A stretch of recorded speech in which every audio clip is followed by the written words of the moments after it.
ನಮಸ್ಕಾರ ರೀ ಎಲ್ಲರಿಗೂ. ಉತ್ತರ ಕರ್ನಾಟಕ ಶೈಲಿಯ ಬೌಚೆಕಾಯಿ ಪಲ್ಯ ಮಾಡೋದು ಹೆಂಗಂತ ನೋಡೋಣ ಬರ್ರಿ. ಅಗದಿ ಸಿಂಪಲ್ದಾಗ ಐತ್ರಿ.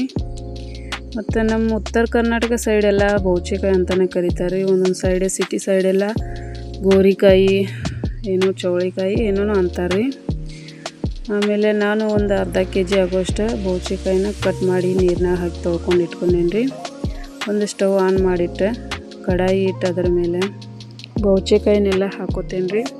ಸ್ವಲ್ಪ ಫ್ರೈ ಮಾಡ್ಕೋದ್ರಿ. ಸ್ವಲ್ಪ ಫ್ರೈ ಆದ ನಂತರ ಅದಕ್ಕೆ ಜರ ಎಣ್ಣೆ ಹಾಕ್ಬೇಕ್ರಿ.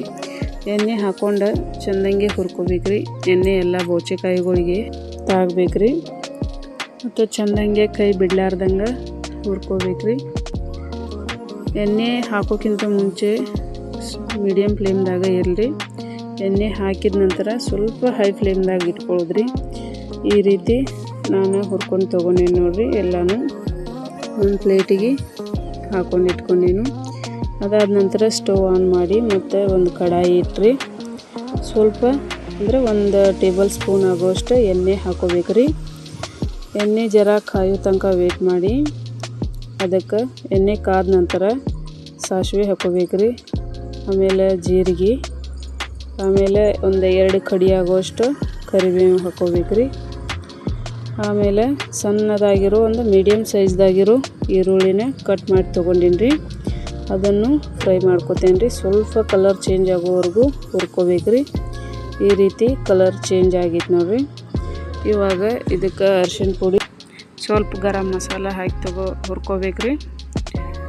ಇದು ಚೆಂದಂಗೆ ಹುರ್ಕೊಂಡ ನಂತರ ರುಚಿಗೆ ತಕ್ಕಷ್ಟು ಖಾರದ ಪುಡಿ ಹಾಕೋಬೇಕ್ರಿ. ಅದನ್ನು ಸ್ವಲ್ಪ ಫ್ರೈ ಮಾಡ್ಕೋಬೇಕ್ರಿ.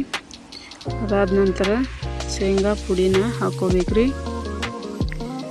ಶೇಂಗಾ ಪುಡಿ ಹಾಕೊಂಡ ನಂತರ ಸ್ವಲ್ಪ ತಿರುವಾಡಿ ಅದಕ್ಕೆ ಸ್ವಲ್ಪ ನೀರು ಹಾಕೋಬೇಕ್ರಿ. ಅಂದ್ರೆ ಒಂಥರ ಗ್ರೇವಿ ಟೈಪ್ ಆಗ್ಬೇಕ್ರಿ ಅದು. ಈಗ ಸ್ವಲ್ಪ ನೀರು ಹಾಕೊಂಡೇನಿ ರೀ. ಇನ್ನೂ ಸ್ವಲ್ಪ ಹಾಕೋತೇನೆ ರೀ, ಸ್ವಲ್ಪ ತೆಳು ಆಗೋ ತನಕ. ಇವಾಗ ನೋಡಿರಿ ಸ್ವಲ್ಪ ಗ್ರೇವಿ ಥರ ಆಗೈತ್ರಿ. ಇದೆಲ್ಲ ಫ್ರೈ ಆಗಿ ಸ್ವಲ್ಪ ಸೈಡೆಲ್ಲ ಎಣ್ಣೆ ಬಿಟ್ಕೋತೈತ್ರಿ. ಎಣ್ಣೆ ಬಿಟ್ಕೊಳ್ಳೋವರೆಗೂ ಫ್ರೈ ಮಾಡ್ಬೇಕ್ರಿ. ಇವಾಗ ನೋಡಿರಿ ಎಣ್ಣೆ ಬಿಟ್ಕೊಂಡೈತಿ. ಇವಾಗ ಹುರಿದಿಟ್ಕೊಂಡಿರೋ ಬೌಚೆಕಾಯಿನೆಲ್ಲ ಇದ್ರಾಗ ಹಾಕೋಬೇಕ್ರಿ.